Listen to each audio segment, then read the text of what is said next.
ঘাটে ঘাটে হে মহাভাগ ব্রহ্মপুত্র আপনি আমার পাপ হরণ করুন, এই মন্ত্র উচ্চারণে লাখো পুণ্যার্থীর ব্রহ্মপুত্রের পবিত্র জলে স্নান করে থাকেন। বাংলার এই লোকজ মেলায় সব ধর্মের মানুষের মিলন ঘটে। এ হচ্ছে নাঙ্গলবন্ধ স্নানের উৎসব। চৈত্র শুক্লা অষ্টমীতে জগতের সকল পবিত্র স্থানের পুণ্য ব্রহ্মপুত্রে মিলিত হয়। নদীর জল স্পর্শ মাত্রই সকলের পাপ মোচন হয়, এ হলো আমরা সনাতনীদের বিশ্বাস। মহাতীর্থ নাঙ্গলবন্ধ নারায়ণগঞ্জ জেলার সোনারগাঁও উপজেলার গা ঘেঁষে প্রবাহিত আদি ব্রহ্মপুত্রের 3.5 কিলোমিটার এলাকা জুড়ে অবস্থিত। অন্যান্য তীর্থের মতো এই তীর্থেরও জন্মসন তারিখ নির্ণয় করা অসম্ভব। ধারণা করা হয় ত্রেতা যুগ থেকে নাঙ্গলবন্ধ মহাতীর্থ হিসেবে সনাতন ধর্মাবলম্বীদের কাছে পূজিত। নাঙ্গলবন্ধে বর্তমানে মোট 16টি ঘাট রয়েছে। এই ঘাটগুলির পাশাপাশি সেখানে রয়েছে 10টি মন্দির এবং কয়েকটি আশ্রম। আমরা সময়ের কারণে এই মন্দির এবং আশ্রমগুলো দর্শন করতে পারিনি। একসময় নাঙ্গলবন্ধের উপর দিয়ে প্রবাহিত আদি ব্রহ্মপুত্র ছিল বিশাল স্রোতাসিনী। ধীরে ধীরে ক্ষীণকায় হতে থাকে আদি ব্রহ্মপুত্র। তাই বলে এই মহাতীর্থের মহিমা কিন্তু এতটুকু মেলান হয়নি।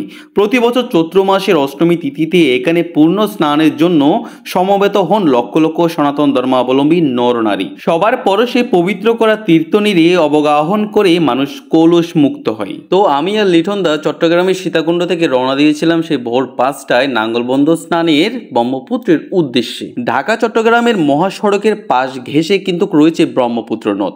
আর ওই দিন অর্থাৎ তীর্থের দিন ঢাকা চট্টগ্রাম মহাসড়কে ছিল গাড়ির প্রচণ্ড পরিমাণ জ্যাম। আর এই জ্যাম আমরা পাড়ি দিয়ে আসতে টোটাল সময় লেগেছিল প্রায় 6 ঘন্টা। এর আগেও কিন্তু অনেকবার এসেছিলাম এই নাঙ্গলবন্ধ স্নানে, তাই আমাদের ধারণা ছিল যে নাঙ্গলবন্ধে স্নানের দিন কি পরিমাণ গাড়ির জ্যাম হয় এই ঢাকা চট্টগ্রাম মহাসড়কে। তাই আমরা এই বিষয়ে মেন্টালি সম্পূর্ণভাবে প্রিপেয়ার্ড ছিলাম। এই যে এখানে নানান দেবদেবীর প্রতিমাগুলো দেখতে পাচ্ছেন, এগুলো হচ্ছে মেলার ভেতর পায়ে হাঁটার জন্য যেই সড়কটি রয়েছে ওই সড়কের পাশে এগুলোকে স্থাপন করা হয়েছে। আর এই প্রতিমাগুলো স্থাপন করে দিয়ে যান দূর দূরান্ত থেকে আসা সাধু সন্তরা। আর এই প্রতিমাগুলোর পায়ের নিচে অনেকে টাকা দিয়ে থাকেন, অনেকে আবার চাল ডাল দিয়ে থাকেন। যে চাল ডালগুলো পরে এগুলো দিয়ে তাদের দিনাতিপাত হয়। এই যে দেখতে পাচ্ছেন এখানে আসা তীর্থযাত্রীরা, এখানে থাকা সাধু সন্ত ফকির বৈরাগী এরা যারা এখানে রয়েছেন মানুষের কাছ থেকে সাহায্য পাওয়ার উদ্দেশ্যে সবাইকে কিন্তু এখানকার তীর্থযাত্রীরা কিছু না কিছু দিচ্ছেন। যার যতটুকু সামর্থ্য, কেউ টাকা দিচ্ছেন, কেউ চাল দিচ্ছেন, কেউ ডাল দিচ্ছেন। এমনও আছে অনেকে চাল ডাল টাকা তিনটাই একসাথে দিচ্ছেন। অর্থাৎ যার যতটুকু সামর্থ্য রয়েছে ততটুকুই তারা এনাদেরকে সাহায্য করছেন। এই দৃশ্য শুধুমাত্র এইখানে নয়, আমাদের সনাতন ধর্মের যতগুলো বড় মেলা অনুষ্ঠিত হয় সকল মেলাতে কিন্তু এই সাধু সন্তদের উপস্থিতি দেখা যায়, যারা আমাদের কাছ থেকে কিছুটা সাহায্য পাওয়ার উদ্দেশ্যে তারা মেলায় এসে স্থান করেন।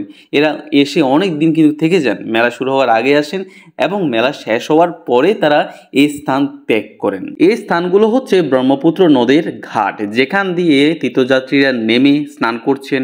অনেকে আছেন এই পাশে অনেক ঝামেলা হওয়াতে অনেকে আবার নদ পার হয়ে অন্য পাশে গিয়ে স্নান করছেন, যেমনটা আমরা করেছি। আমরা এখানে নৌকা রয়েছে, আমরা নৌকাতে উঠে এই নদ পার হয়ে অন্য পাশে গিয়ে তারপর স্নান করেছি, কারণ ওই পাশে লোক সংখ্যা খুবই কম ছিল, যেখানে ঝামেলা ছিল না, স্নান করতে অনেকটা সময় আমরা স্নান করতে পেরেছি।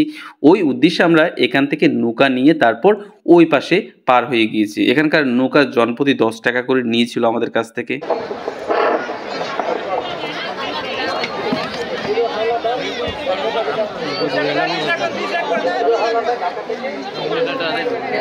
তো আমরা নৌকায় করে ব্রহ্মপুত্র নদ পার হয়ে অন্য পাশে চলে আসলাম।